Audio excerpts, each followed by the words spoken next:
આજે આપણે કાઠિયાવાડી રીતથી અડદની દાળ બનાવીને તૈયાર કરીશું, તો વિડીયો ખાસ જોજો અને મારી ચેનલ ઉપર નવા હો તો ચેનલને સબસ્ક્રાઈબ કરી દેજો। ફેસબુક પરથી જોઈ રહ્યા હોય તો ફેસબુક પેજને ફોલો કરી દેજો, જેથી રોજ નવા વિડીયોના નોટિફિકેશન તમને મળતા રહેશે।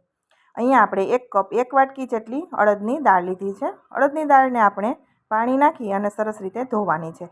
તો તમે આ રીતે હાથથી મસળશો ને એટલે ઉપર એકદમ વ્હાઈટ આ રીતે પાણી દેખાશે ડોળું, એ બધું કાઢી નાખવાનું છે। એટલે દાળને 4 થી 5 વખત આપણે ધોવાની છે, જે વ્હાઈટ ભાગ છે એ બધો નીકળી જાય।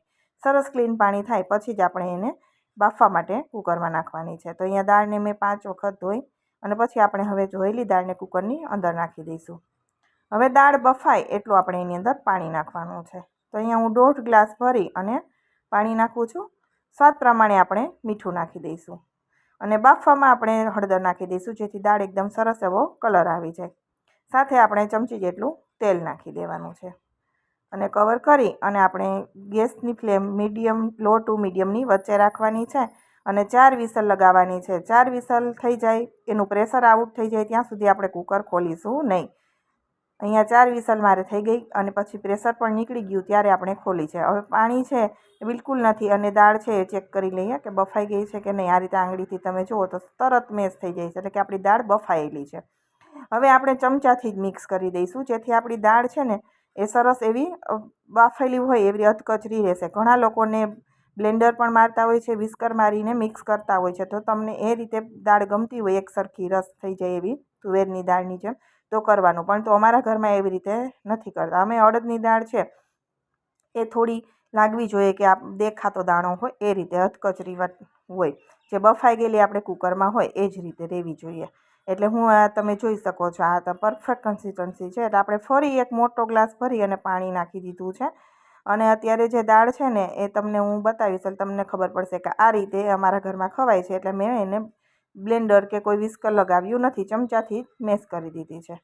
હવે દાળની અંદર આપણે સ્વાદ એકદમ સરસ ટેસ્ટી આવે એટલા માટે આદું, મરચાં અને ટમેટું સમારીને નાખી દઈશું। હવે જો તમને લસણની ચટણી પસંદ હોય તો લાલ મરચું અને લસણ પીસી અને એ ચટણીનો દાળની અંદર ઉપયોગ કરવાનો। હવે સ્વાદ એકદમ સરસ આવે એટલે અમે લીંબુનો ઉપયોગ કરીએ છીએ। ઘણા લોકો દાળમાં લીંબુનો રસ નથી નાખતા, પરંતુ અમારા ઘરમાં નખાય છે એટલે મેં અહીંયા લીંબુનો રસ નાખ્યો છે, 1 મોટી ચમચી જેટલો। હવે આપણે વઘાર કરી દઈએ।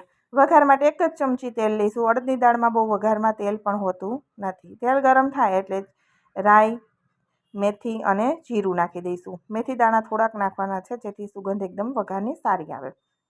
અને ચપટી હિંગ નાખી દઈશું, મીઠા લીમડાના પાન નાખી દઈશું અને સૂકેલા મરચું છે એ મેં 3-4 ટુકડા કરી અને એ લીધું છે એ નાખી દઈશું। ગેસની ફ્લેમ સાવ લો કરી દઈશું અત્યારે અને ચમચી ભરી અને લાલ મરચું અને સાથે આપણે તરત અડદની દાળ નાખવાની છે, જેથી મરચું આપણું બળે નહીં અને વઘાર એકદમ સરસ એવો આવી જાય।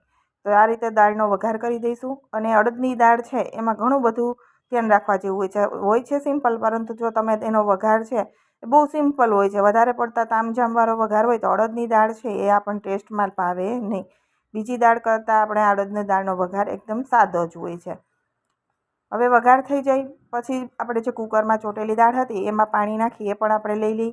એટલે દાળની કન્સિસ્ટન્સી તમને કેટલી જોઈએ છે, ઘાટી પાતળી, એ પ્રમાણે રાખવાની। હજી દાળને બહુ અડદની દાળને ઉકાળવાની પણ હોતી નથી બહુ વધારે પડતી, એટલે પાણી નાખ્યા પછી આપણે એની ગેસની ફ્લેમ મીડિયમ રાખી અને બસ 2 થી 3 મિનિટ માટે જ ઉબળો આવે ત્યાં સુધી જ કરીશું, વધારે નહીં કરીએ। અને અહીંયા મેં ચમચી ભરીને ધાણા જીરું નાખ્યું છે, એને આપણે મિક્સ કરી દઈશું। તો ના તો વધારે મસાલા હોય છે, ના બહુ અડદની દાળને ઉકાળવાની હોય છે, કેમ કે એનો ટેસ્ટ જ એટલો સરસ હોય છે કે વધારે ઉકાળવાની જરૂર રહેતી નથી। મીઠું અને લીંબુનું પ્રમાણ તમને જોઈએ એ પ્રમાણે તમારે લઈ લેવાનું અને કન્સિસ્ટન્સી ખાસ ચેક કરી લેવાની, કેમ કે ઠંડી થતાં પણ દાળ ઘાટી થતી જશે। તો અહીંયા તમે જુઓ ને તો થોડી વાર માટે દાળ છે એ ઉકળવા લાગી અને એને મેં લગભગ 3 થી 4 મિનિટ જ એને રાખી હતી। હવે ગેસની ફ્લેમ બંધ કરી દીધી છે અને લીલા ધાણા નાખી મિક્સ કરી દઈશું। આ દાળને બહુ ઉકાળવાની જરૂર રહેતી નથી, ટેસ્ટ એકદમ સરસ એવો આવે છે। અને અત્યારે ઉનાળો છે તો અમારા ઘરમાં જુવારના રોટલા સાથે અડદની દાળ ખવાય છે। તો તમને રેસીપી કેવી લાગી છે કોમેન્ટ બોક્સમાં જરૂરથી જણાવજો। વિડીયો પસંદ આવે તો વિડીયોને વધુમાં વધુ લોકો સાથે શેર કરજો। સિમ્પલ પણ એટલી જ ટેસ્ટી એવી અડદની દાળ આપણી બનીને તૈયાર થઈ ગઈ છે। તમે આ મેથડ એકવાર જરૂર ફોલો કરજો, ખૂબ જ સરસ બનશે અને બનવામાં બહુ સમય પણ નથી। બીજી દાળની જેમ કોઈ તામઝામ નહીં, સિમ્પલ અને એટલી જ ટેસ્ટી અને સાથે તમે અત્યારે ઉનાળો છે તો જુવારનો રોટલો નહીંતર બાજરીના રોટલા સાથે ખવાય તો સરસ લાગે છે.